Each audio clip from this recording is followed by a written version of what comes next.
Mercedes have revealed a brand new design on their car, and while many expected them to be running up front, it seems like the Silver Arrows have focused on something else: race pace performance. This triggered talks about potential sandbagging, which was usual for Mercedes back in the turbo hybrid era. But considering they've changed almost everything that could be changed in a car, the question arises as to whether they've failed for the third consecutive season, or is this the turning point in which they will see their fortunes smile for race wins and a potential championship fight, in what is the last dance for Hamilton with the Brackley-based squad.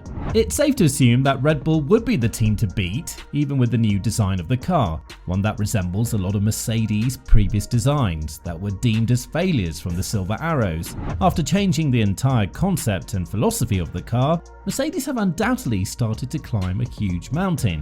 The question is whether or not the steps they've done in the winter were big enough to catch up to Red Bull. But what's also very important is the fact that Mercedes have focused on different priorities during the pre-season testing, not prioritizing the qualifying, low fuel laps, but the race pace performance by both Russell and Hamilton. This is something that's been discussed deeply by Russell, who not only explained what the team were trying to achieve with the car, but also opened up about the feeling of the W15 and how it's different compared to its predecessors. Elaborating on this matter even further, Russell said, "It was great to be back in the car driving the W15 for the first time, and it does feel a step in the right direction. But there's no hiding that our competitors have also done a really great job. We know we had a mountain to climb with the performance Red Bull showed last year, and for anybody to overcome that gap was a huge test. We'll be focused on maximizing mileage for learning rather than chasing an optimum sweet spot with the car. Overall, the W15 does feel nicer to drive than last year's car. We know that it's not about the feeling, but the speed. Nevertheless, today was about learning and not about chasing performance."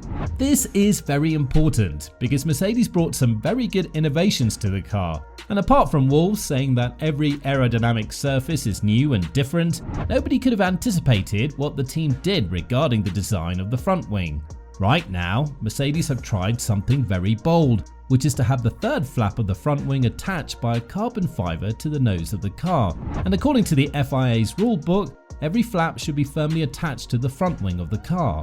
Now, Mercedes have done so, even though it's not firmly attached. But according to Wolff, the front wing has been brought by compliance and dialogue with the FIA, because this is not a part that you can just bring to the car and hope it will be proclaimed legal. Quite the contrary. And when you see how much fuss has been created around this front wing from Red Bull, with Wache saying he's extremely surprised by this innovation, and Marco saying that it's something they should be definitely looking at further with the FIA, you'd be kind of surprised that Mercedes are not high up there in the timesheet. Be that as it may, not all hope is lost, and we're very likely to see Mercedes further developing this part due to its massive importance. The car hits the air with this part first, so it affects the entire airflow, which makes it unique and unable to be copied.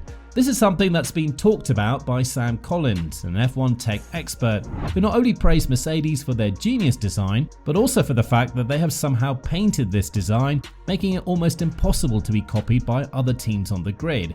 Elaborating on this matter even further, Collins said, "Mercedes decided they wanted to have an old front wing. Looking at the Sauber, the upper element, the top blade of the front wing, that's what everyone thought the rules should be, but if you look at the outer end, there's just a tiny bit of a linkage at the end plate. That little black section keeps that legal. Mercedes has taken that concept, flipped it on its head, and cut away that whole inner section of the front wing.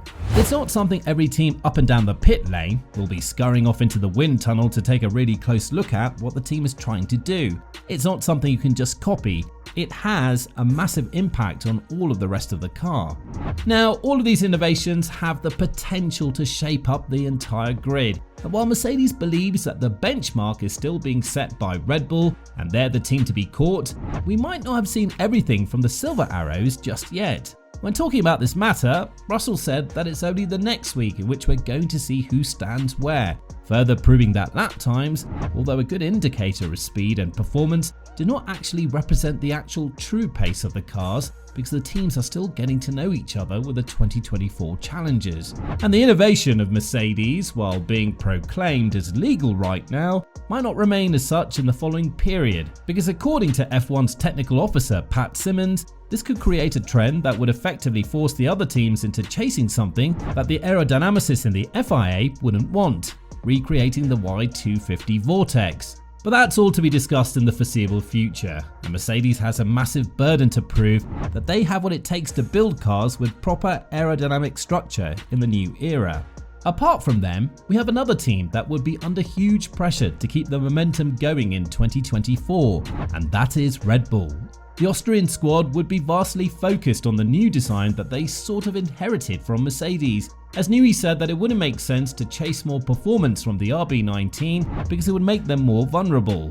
The team understands the risks they've taken with this design, especially after a high-profile team like Mercedes was unable to extract any performance out of it for 2 consecutive years, leading them to copying a car that the Austrian team has now abandoned. But being the lead for so long has its own cons, and one of them is having to be constantly changing.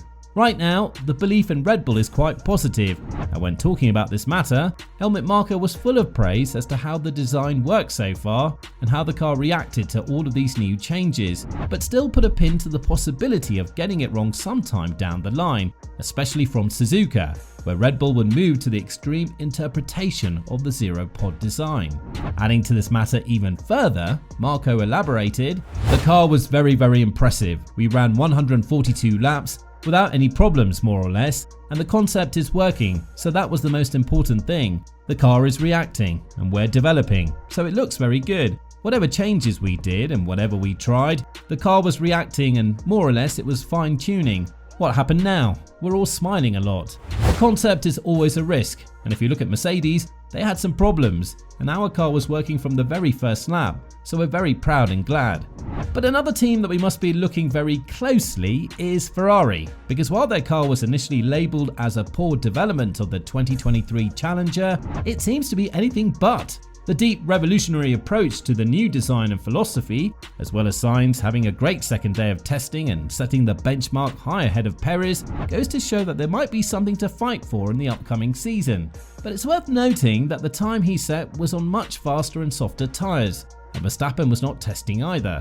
So with this in mind, Ferrari will still have to push the 2024 car to its absolute extreme if they want to find more performance out of it. According to Leclerc and Sainz, it already feels better and healthier, but when you see the steps that the other teams have made, especially Red Bull with their new design, you cannot help but wonder whether all of this has been done in plain effort and whether the rest of the grid would be forced to copy the RB20. A mission that would be quite impossible given the fact that it's an already existing design and it's one that's been dubbed as a failure in the past 2 years. So with all this in mind, which team has surprised you the most during the pre-season testing? Let us know in the comments down below.